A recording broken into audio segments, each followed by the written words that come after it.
কিরকম কাঁপা কাঁপতেছে দেখ।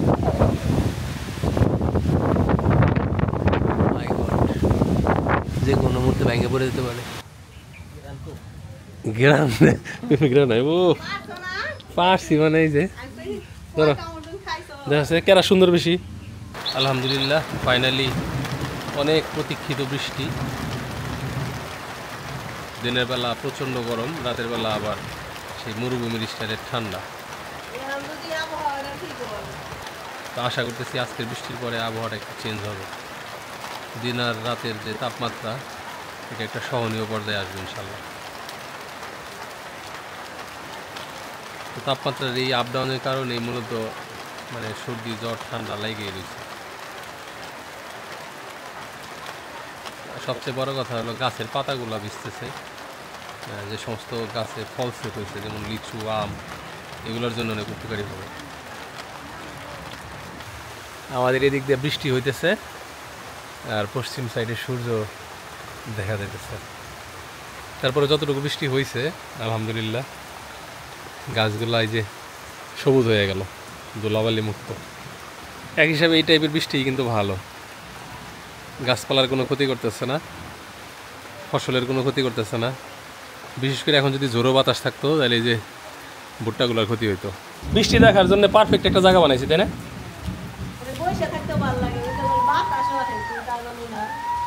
কিন্তু একবারে রোডের পাশে হয়ে গেছে, এগুলো সমস্যা।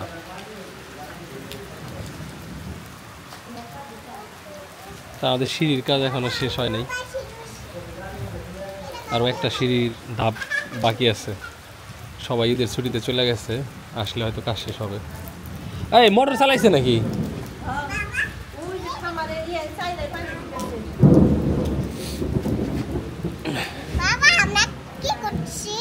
আমরা বসে বসে বৃষ্টি দেখতেছি।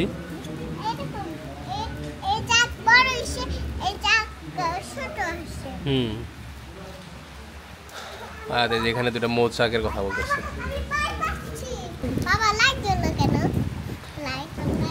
ওটা বজ্রপাত, এরকম লাইট যখন জ্বলে তখন ঘরের বাইরে যাইতে হয় না, বুঝতে পেরেছো? বাইরে গেলে তোমাকে ওই লাইটে মেরে ফেলবে। হ্যাঁ ভিতরে যাও, বৃষ্টি একটু এই দিকে অ্যাঙ্গেল হয়ে আসতেছে। আমিও পিছিয়ে বসি। তুমি আম্মুর সাথে ঘরে যাবো?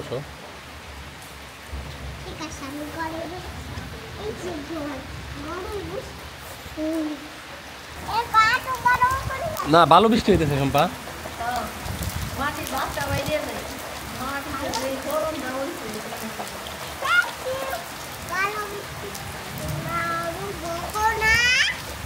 অনেক সুন্দর বৃষ্টি হইতেছে।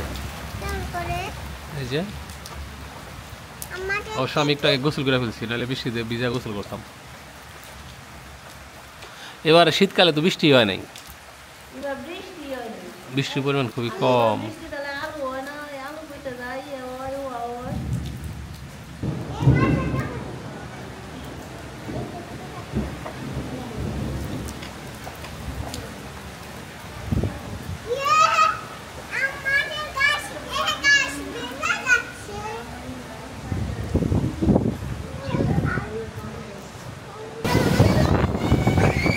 প্রশংসা করে মনে হয় ভুল হইল, একটু আগে প্রশংসা করছিলাম যে বাতাস নাই, শুধু বৃষ্টি।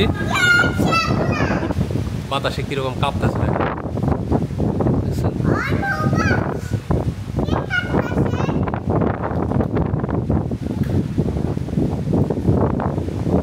মৌচাক, বাতাসে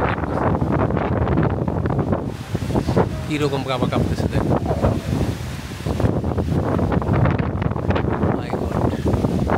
যে কোনো মুহূর্তে ভেঙে পড়ে যেতে পারে।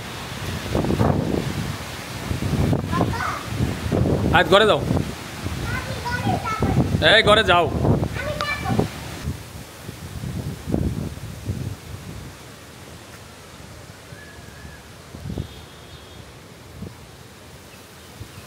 এই বাতাসের দরকার নেই রে, বৃষ্টি আয়। চমৎকার একটা পরিবেশ, সূর্য অস্ত যেতেছে, প্রাণ শীতল করা বাতাস। যদিও ভুট্টার জন্য বাতাস খুবই ক্ষতিকর, খুবই ক্ষতিকর। আর 15 দিন যদি ভালোভাবে যায় তাহলে ভুট্টাগুলো ম্যাচিউর হয়ে যাবে মানুষের, কিন্তু এর মধ্যে যদি কোনো ক্ষতি হয়ে যায় তাহলে একবারে বাস। বাতাসটা এতক্ষণ এদিক থেকে এদিকে ছিল, এখন আবার উল্টা এদিক থেকে আসতেছে, মানে দক্ষিণা বাতাস, আর দক্ষিণ দিকেই মেঘ। এরকম হতে পারে ওই মেঘগুলো আবার আমাদের এদিকে আসবে, আসলে হয়তো আর এক পশলা বৃষ্টি আমরা পাবো আর কি ভাগে।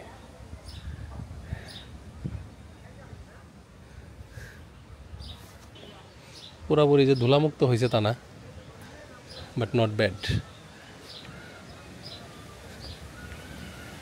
বিশেষ করে এই যে আমের জন্য খুব ভালো হইলো।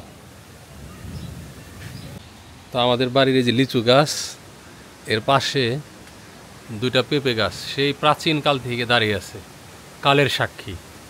আমি যেই সময় এখানে খামার বাড়িটা শুরু করি সেই সময় আমার হাতে লাগানো 3টা পেঁপে গাছের ভিতরে 2টা এখনও দাঁড়িয়ে আছে। এটা তো ডেড, হ্যাঁ, এটা কেটে ফেলতে হবে।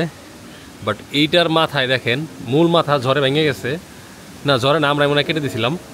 এরপর ওখান থেকে শাখা পোশাখা হওয়ার পরেও প্রতিটা শাখায় দেখেন কী পরিমাণ পেঁপে। কিন্তু এখন যে পরিমাণ বাতাস ছুটছে, আমার ভয় হইতেছে যে এই ডালটা ভাঙে যাইব। আর এই ডালটা ভাঙলে সমস্যা নাই, কিন্তু ভাঙ্গা যদি এই যে নিচে মৌচাকের উপর পড়ে,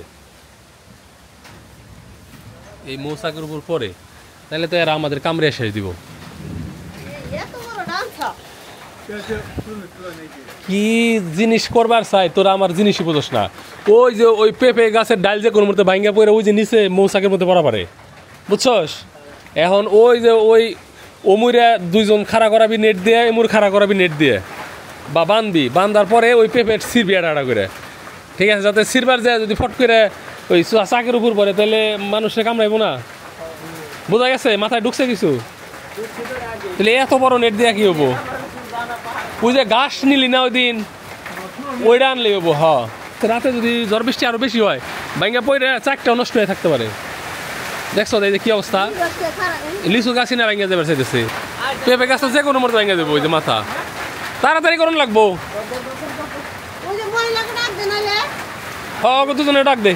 ওই পেঁপে যদি উপরে পড়ে পুরো মনে করবো আমরা ঢেল দিছি, তখন আমাকে বাড়ির ব্যাকটেরিয়া কামড়াইবো। কারণ ওটা খুব রিস্কি অবস্থায় আছে। ওই যে ডালটি একবারে চিকন, ওই পাকা দেখা যা আছে না, কাঁচা পাকা পায়রা ফেলা লাগবে এই সাইডের 3টায়। পেঁপে খাইবে আগামী 7 দিন। এই যেগুলো পাকছে কোন ডালে?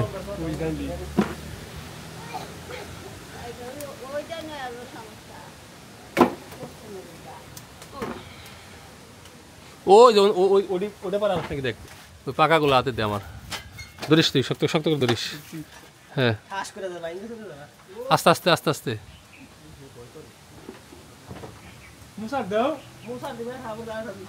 নিচের গুলো আগে কর। হ্যাঁ হ্যাঁ হ্যাঁ হ্যাঁ দে।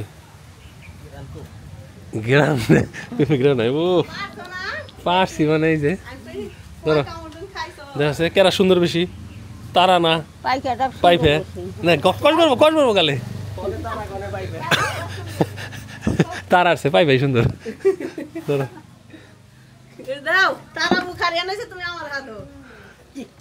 দেখছো তো অ্যাক্সিডেন্টলি পড়বো দেখি নেটটা টানে রাখছি হিসাবে না, মানে কোপ দিয়ে ওই ডাইলটা সহ নামে নিয়ে এলে দে ছেড়ে দে। কিন্তু তুই ধরে হারবি না তো। হ্যাঁ, গোড়ার ডিম ধরে হারবো পারবি না। কমা তুই আস্তে আস্তে কমা। না না না না না, মেলা পাতলা হয়েছে, এখন ঝুড়িতে পড়ার সম্ভাবনা কম। এই তো আস্তে করে ওটা গাড়ি নিয়ে। আর এই যে মুখার ডাইলে ওটা পাকা আছে, না একবার ওন থেকে কারণ নেবো যেন থেকে। হ্যাঁ হ্যাঁ হ্যাঁ ওই দিক আমার কাছে, আমার কাছে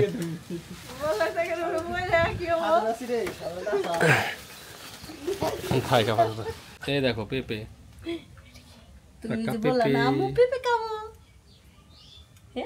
দেখছো কেন ভালো জিনিস খাইবা। কে ওদিন ঘোড়ার ডিম খাইবা? ঘোড়ার ডিম ওদিন কি খাইবা নিকে?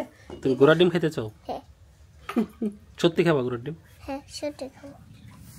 তাহলে হা করো, চোখ বন্ধ করো। হা করছো? হ্যাঁ, খাও খাও। এটা লেলো কেন? এই তো ঘোড়ার ডিম এলো, খাই দেখো কেমন। মজা। আয়াত বলছে মজা। আমার সাইড থেকে একটু দোষ মজা হওয়ার কথা। দেখি কেমন। বিসমিল্লাহ। বাবা পেঁপে কাটছে আমি ঘুরম মিষ্টি তো আছে।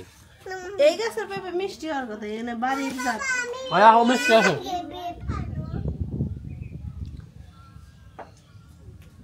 তো ধন্যবাদ সবাইকে যারা কষ্ট করে ভিডিও দেখলেন।